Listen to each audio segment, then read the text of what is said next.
రేపు మాఘ పౌర్ణమి కావడంతో ఉత్తరప్రదేశ్ ప్రయాగ్రాజ్ కుంభమేళాకు భక్తులు పోటెత్తుతున్నారు.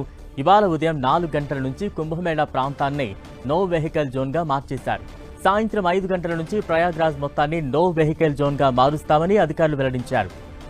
గత వారాంతం భక్తుల రద్దీ అధికంగా ఉండటంతో అధిక రద్దీతో 350 కిలోమీటర్ల దూరం వరకు వాహనాలు భారీగా నిలిచిపోయి తీవ్రమైన ట్రాఫిక్ సమస్య తలెత్తింది. వీటన్నింటిని దృష్టిలో పెట్టుకుని అధికారులు కొత్త ఆంక్షలను అమల్లోకి తీసుకొచ్చారు. శని, ఆదివారాల్లో లక్షల మంది కుంభమేళా యాత్రికులు ఏకంగా 24 గంటలకు పైగా రహదారిపైనే వాహనాల్లో ఇబ్బందులు పడ్డారు. జబల్పూర్ ప్రయాగ్రాజ్ మార్గంలోని జాతీయ రహదారిపై సుమారు 350 కిలోమీటర్ల పొడవునా వాహనాలు నిలిచిపోయాయి. మరో 2 రోజుల పాటు ఎవరూ ప్రయాగ్రాజ్కు వెళ్లొద్దని యూపీ సీఎం ప్రకటించే పరిస్థితి ఏర్పడింది. దీన్ని బట్టి అర్థం చేసుకోవచ్చు మహాకుంభమేళాకు ఎంతమంది భక్తులు తరలివస్తున్నారు అనే విషయం. ట్రాఫిక్ పరిస్థితులను గూగుల్లో చూసుకుంటూ ముందుకు సాగాలని అధికారులు పలు సూచనలు చేశారు.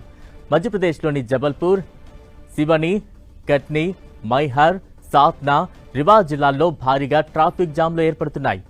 50 కిలోమీటర్ల మేర దూరం వెళ్లడానికే 10 నుంచి 12 గంటల సమయం పడుతోందని ప్రయాణికులు వాపోతున్నారు.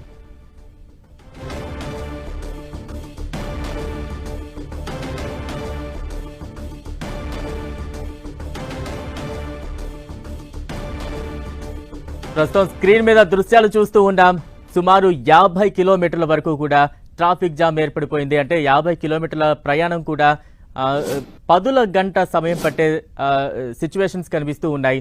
కోట్లలో మహాకుంభమేళాకు హాజరయ్యేందుకు భక్తులు తరలి వస్తుండటంతో అనేక ట్రాఫిక్ సమస్యలు ఎదురవుతూ ఉన్నాయి. ప్రస్తుతం దానికి సంబంధించిన దృశ్యాలు చూస్తూ ఉన్నాం.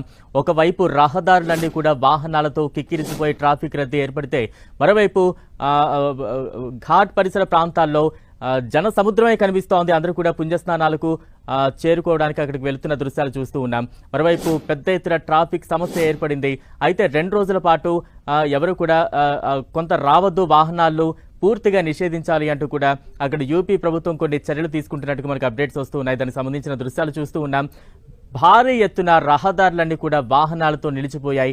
అనేక మంది కుటుంబ సభ్యులందరూ కూడా వాహనాల్లోనే పడిగాపులు కాస్తూ ఉన్నారు. మరోవైపు ఆ ఘాట్ పరిసర ప్రాంతాలన్నీ కూడా భక్తజన సంద్రంతో నిండిపోయింది. పుణ్యస్నానాలు ఆచరించేందుకు పెద్ద ఎత్తున భక్తులు అక్కడికి చేరుకున్నారు. ఒకవైపు నదీమ తల్లి ప్రవహిస్తూ ఉంటే, మరోవైపు భక్తజన సముద్రమే కనిపిస్తూ ఉన్న దృశ్యాలు ప్రయాగ్రాజ్ ఆ పరిసర ప్రాంతాలంతా కూడా ఇటువంటి దృశ్యాలే కనిపిస్తూ ఉన్నాయి.